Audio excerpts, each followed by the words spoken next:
A cargo ship captain somewhere off the coast of Oman is staring at his insurance certificate and wondering whether the paper in his hand is worth the fuel in his tank. Around him, freighters are idling. Some have already turned back. Others are rerouting around the Cape of Good Hope, adding 2 weeks to a journey they used to finish in 5 days. None of them believe the Gulf is safe. None of them are sure it is closed. Both beliefs, held at once, are doing more to reshape the global economy than any single missile has. The Strait of Hormuz has become the most contested patch of ocean on Earth. Roughly 1/5 of the world's traded crude oil moves through it every day. Liquefied natural gas from Qatar, the fuel that powers much of Europe's electricity grid, follows the same lanes. Petrochemicals, diesel, jet fuel, and industrial feedstock from Saudi Arabia, Iraq, Kuwait, and the Emirates fan outward from this single choke point, like spokes from a hub. When pressure is applied to that hub, the entire wheel feels it. And pressure is being applied right now, in real time, by a country that has spent 2 decades learning how to weaponize geography. Iran has formally declared the Strait of Hormuz closed. The announcement followed the latest round of American strikes on Iranian missile batteries, radar complexes, drone factories, naval facilities, and command nodes. According to statements from Iran's military leadership, the closure will remain in force until what Tehran calls American and Israeli interference in the region ends. Iranian naval units have approached commercial vessels in recent days, demanded identification, ordered ships onto routes approved by Iran, and warned that vessels refusing compliance will be treated accordingly. Several tankers have already been struck or forced to turn around. The war risk insurance market for Gulf shipping has reacted instantly, jumping by hundreds of percentage points in some categories. Underwriters in London and Singapore have begun issuing warnings that not every worst case will be fully covered. What makes this moment different from previous Hormuz confrontations is not the scale of the rhetoric, it is the simultaneity. Iranian actions are happening in the same news cycle as American strikes, hitting more than 300 Iranian military targets in 3 successive waves, according to U.S. Central Command statements. Iranian attacks on American-linked installations in Bahrain, Kuwait, Qatar, and Jordan are being reported on the same day as Iranian missile tests and Iranian drone launches across the Persian Gulf. The political language in Washington and Tehran is hardening in unison, and the global economy is absorbing all of it in real time. Most people watching from outside the region do not see the simultaneity. They see headlines. Headlines reduce a slow-motion detonation into a series of separate explosions. The reality is that something larger is being built, something deliberate, something that may reshape not only the Middle East, but the price of every flight you take, every gallon you pump, every loan payment you make in the coming year. Before we go further, you need to understand the geography of what is happening. The Strait of Hormuz separates Iran from Oman and the United Arab Emirates. At its narrowest navigable point, the shipping channels are barely a few miles wide for inbound and outbound traffic combined.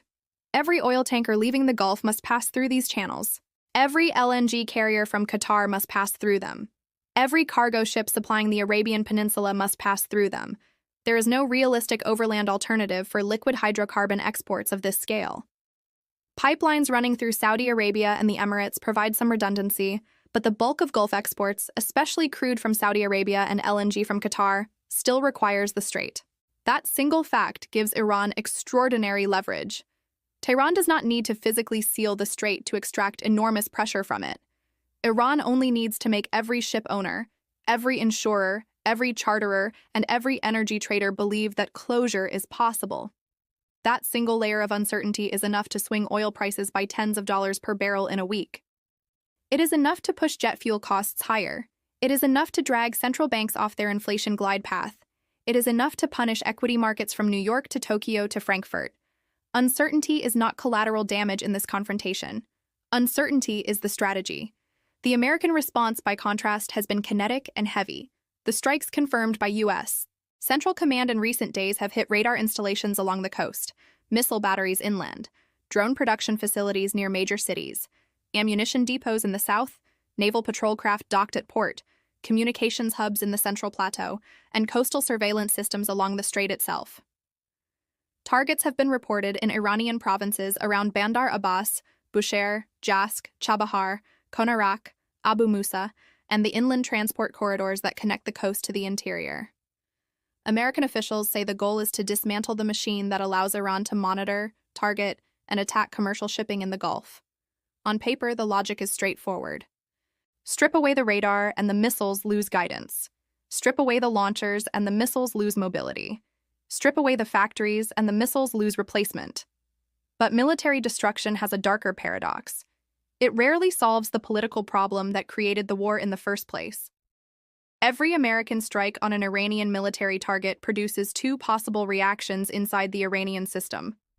The first is deterrence. The Iranian leadership calculates that the cost of continued retaliation has become unbearable and chooses to de-escalate. The second is escalation. The Iranian leadership calculates that restraint will only invite more pressure, so it strikes back on a different timetable, against different targets, in less predictable ways. Right now, the second reaction is winning. Iran's counter-strategy is not designed to defeat the United States militarily. Iran cannot match American air power. Iran does not need to. What Iran is doing is creating conditions in which the political cost of continuing the American campaign becomes unbearable inside the United States and inside the Gulf monarchies. Rising oil prices do that. Casualty notifications do that. A single high-profile strike on a Gulf oil installation does that. A failed negotiation, televised, does that. Iran is betting that the cumulative pressure of these factors will eventually drive Washington toward a face-saving diplomatic exit on terms more favorable to Tehran than the current situation. This is the asymmetric logic of the modern Middle East. The country with less military power wins not by overpowering its opponent, but by overstretching it. Iran is not fighting this war alone. It is also fighting it through proxies, through militias aligned with its regional interests, through allied political movements in Iraq, Lebanon, Yemen, and Bahrain. But the most visible proxy theater right now is the network of American bases in the Gulf itself. Iranian forces have struck facilities linked to the United States military in Bahrain, Kuwait, Qatar, and Jordan in recent days. The targets have included, according to reports, runways used by American fighter aircraft, ammunition storage areas, fuel depots that support sustained flight operations, logistics hubs that resupply forward-deployed units, and radar complexes that coordinate regional air defense. In several cases, debris and shrapnel from Iranian strikes has landed in populated areas, injuring civilians and triggering the activation of civil defense sirens across multiple Gulf capitals for the first time in years. Qatari officials reported intercepted incoming projectiles. Kuwaiti authorities reported engagement by air defense systems. Bahrain reported that sirens sounded across multiple neighborhoods.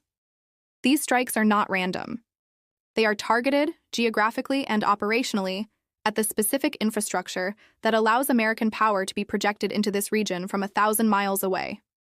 Which leads us to the most underreported actors in this crisis, the Gulf monarchies themselves. Saudi Arabia, the United Arab Emirates, Bahrain, Qatar, Kuwait, and Oman host the architecture of American power in the Middle East. They host the United States Fifth Fleet in Bahrain. They host Al Udeid Air Base in Qatar, the largest American air facility outside the continental United States. They host the Combined Air Operations Center at Al Dhafra in the Emirates, which coordinates air activity across the entire region. They host the headquarters of United States Naval Forces Central Command. They host the radar networks, the satellite ground stations, the prepositioned equipment, and the logistics stockpiles that make sustained American air power possible against Iran. All of these facilities sit within missile range of Iran, not distant, theoretical range, operational, current generation, tested in combat range. That is the strategic vice the Gulf monarchies are now caught inside. Their economies depend on oil and gas flowing freely through Hormuz. Their security depends on the American military umbrella. Their geography places them inside Iranian operational planning.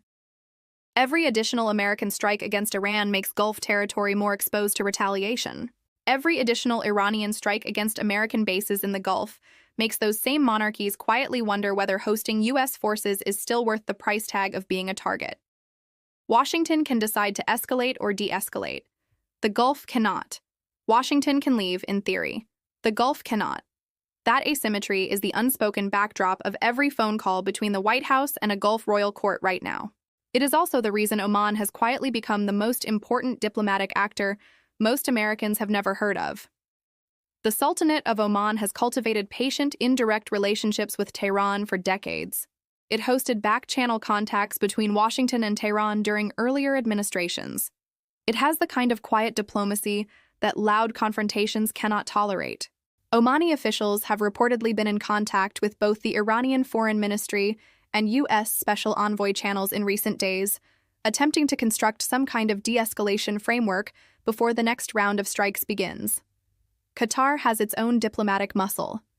Doha has maintained a complicated relationship with Tehran, cordial at the leadership level, but wary at the street level. Qatar also hosts Al Udeid, the American airbase now inside Iran's strike planning envelope. Every Qatari citizen watching the news understands that those two facts are now directly connected.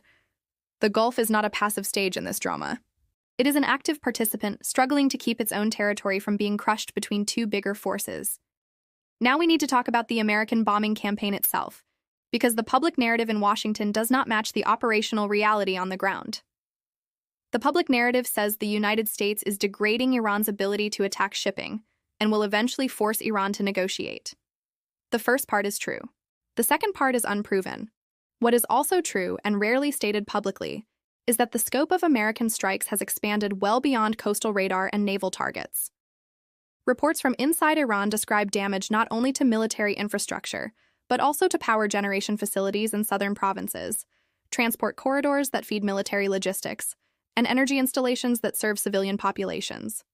Iranian authorities have said strikes hit electricity distribution grids near population centers. American officials have insisted that targeting remains focused on military capability. Both statements can be true at the same time.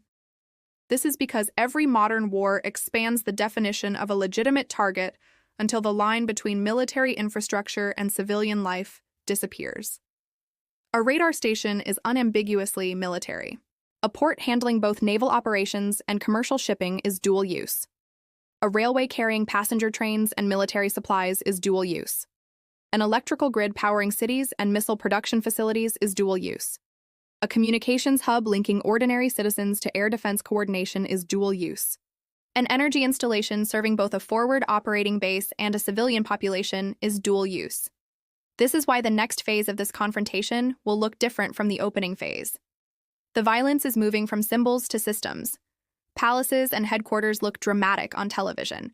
They are also questionable prestige targets in a long war. The high-value targets of the coming weeks are the unglamorous ones: power grids, communication nodes, fuel depots, refinery cracking towers, railway switching points, desalination plants, navigation satellites, financial clearing systems. A single air defense battery can be destroyed by one missile. The power grid it depends on cannot. Modern states are not held together by iconic buildings. They are held together by networks. Whoever disrupts the network wins the next stage. Iran is thinking the same way. Tehran's strikes on Gulf infrastructure have already shifted toward logistics hubs, runways, command and control nodes, and the energy backbone that keeps American bases operational. The goal of those strikes is not symbolic. The goal is to raise the logistical cost of American power projection until Washington calculates that the cost exceeds the value of the operation. Think of it in mechanical terms. A bomber requires fuel, ammunition, ground crews, secure runways, secure communications, and forward basing. Disrupt one input and the bomber weakens. Disrupt several at once and the bomber stops flying. This is what Iran is betting on. Now let us address the diplomatic track, because it explains how this crisis could end, and why it might not. Earlier this year, negotiators from Washington and Tehran announced a memorandum of understanding aimed at managing maritime traffic through the strait, restoring partial communications between the two governments, and opening a path toward a larger nuclear dialogue over a 60-day horizon. Officially, the agreement was a step back from the brink. Unofficially, both sides walked into the talks looking for ways to blame each other if anything went wrong on implementation. Within weeks of the announcement, Iran accused Washington of violating the understanding by conducting new airstrikes and naval operations. Washington accused Iran of failing to honor commitments on commercial shipping, including what American officials described as continued Iranian harassment of tankers. The agreement that was supposed to create breathing room became new evidence of betrayal on both sides, and within a month, the deal was effectively null. This is what happens when two governments negotiate without a shared verification mechanism. An agreement without enforcement is, at best, a pause. A pause without trust is a launch pad for the next escalation. The collapse of the memorandum matters precisely because it tells anyone watching closely that the next ceasefire, if there is one, will not look like a grand peace summit photographed at a neutral capital with press releases. It will look like a narrow technical arrangement. Specific shipping corridors, specific pause windows in the bombing campaign, hotlines, so a missile launch does not automatically trigger a strategic retaliation cycle. Notification systems for deconfliction around energy infrastructure. Confined confidence-building measures around specific facilities rather than vague rhetoric about good faith. Comprehensive peace is impossible, while both sides still believe they can improve their position through force. Limited technical agreements become possible only when both sides conclude that more force will cost more than it returns. Now, what all of this means for your money, because this is the part most readers will feel first and most readers do not yet understand. If you live in the United States, Canada, the United Kingdom, or any major developed economy, this crisis is not just headline footage from another region. It is the plumbing underneath your monthly budget. Crude oil above $85 a barrel works its way into retail gasoline prices within 2 to 4 weeks. Heating oil and natural gas prices track with crude and freight. Jet fuel prices rise and airlines raise ticket prices. Trucking companies raise freight rates. Industrial input costs rise across the manufacturing chain. Manufacturers pass those costs to consumers. Grocery bills go up. Restaurants raise menu prices. Central banks, if the shock is sustained, lose room to cut interest rates because headline inflation reaccelerates. This is the explicit transmission belt between a missile fired near Hormuz and a higher credit card bill in Chicago, Manchester, Toronto, or Berlin. There is a second channel that moves faster than the oil channel. It is the insurance and shipping channel. Every time a tanker is approached, every time a missile is fired near a commercial vessel, every time a hull is actually hit, the global war risk insurance industry recalculates the worst case.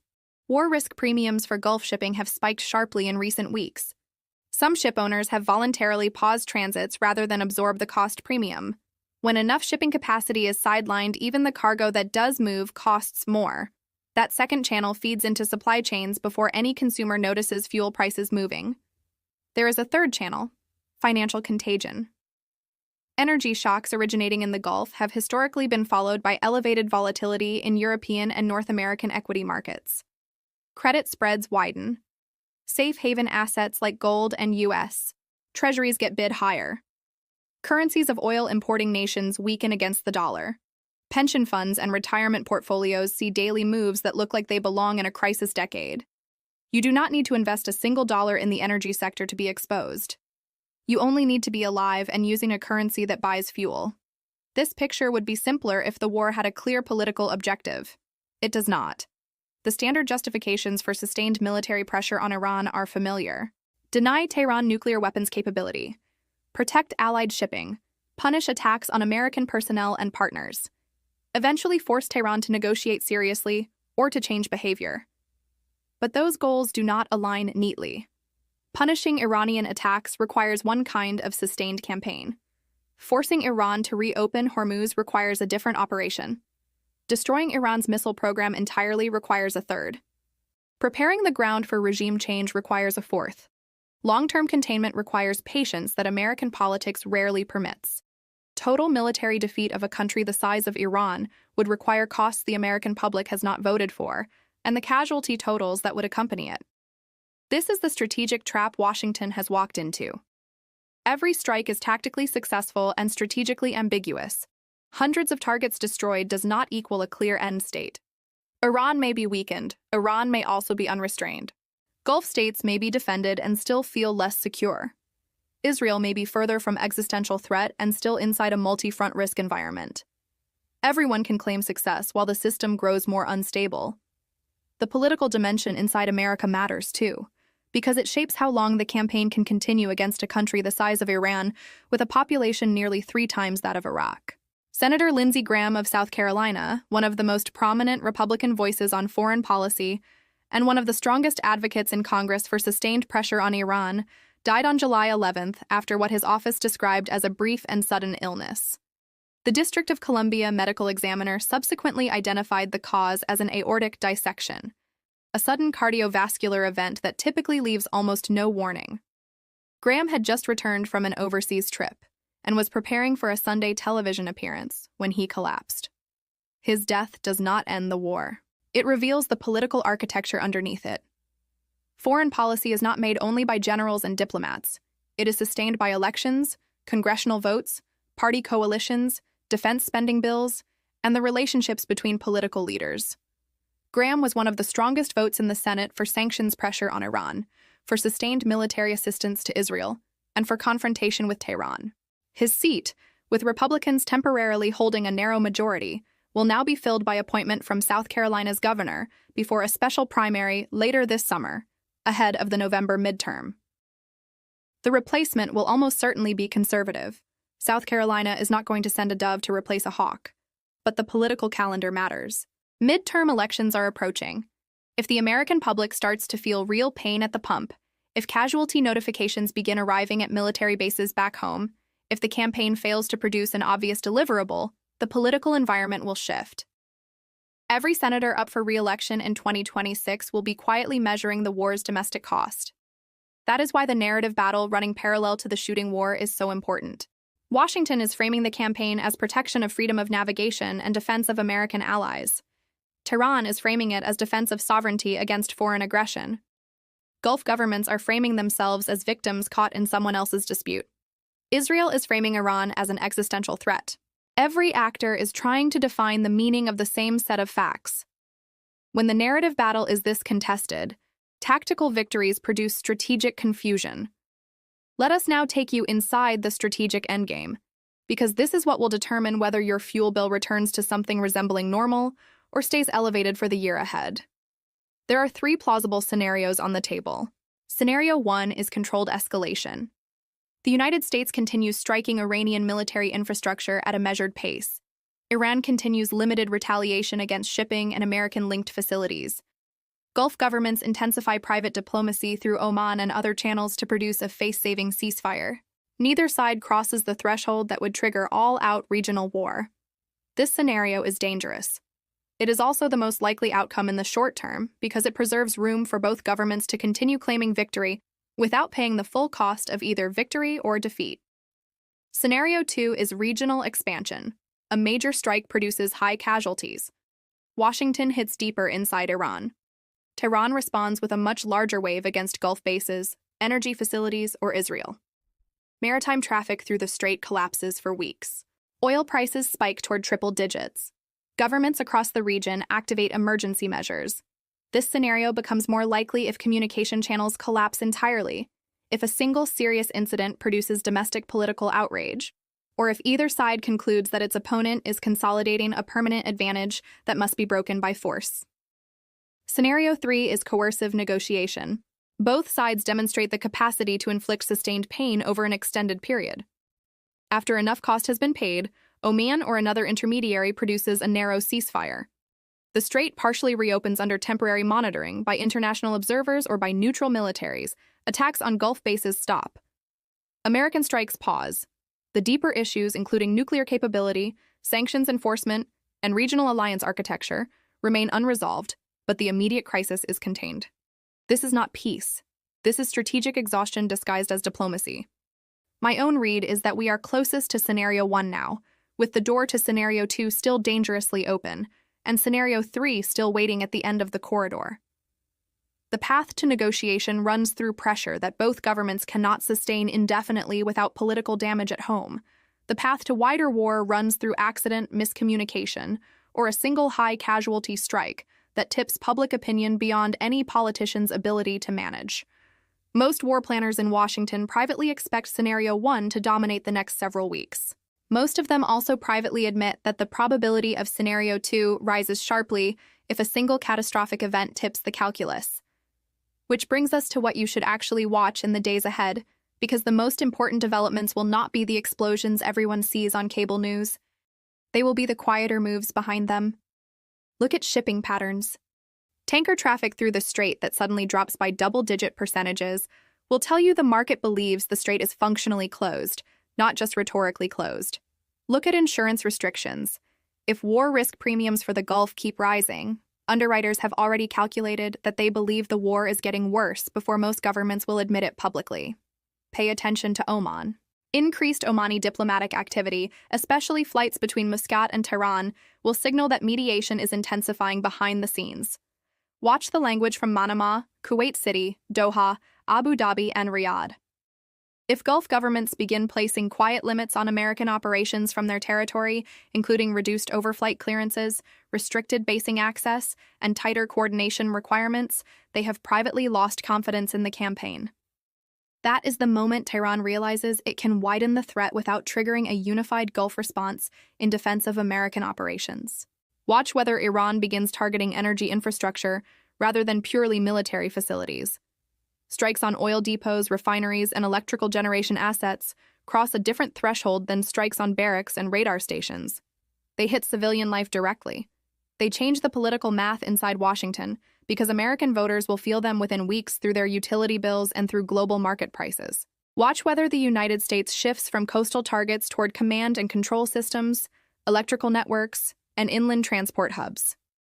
That is the signal that escalation has been decided upon as a precursor to negotiation, not as a strategy in itself. And watch the language coming out of Washington itself.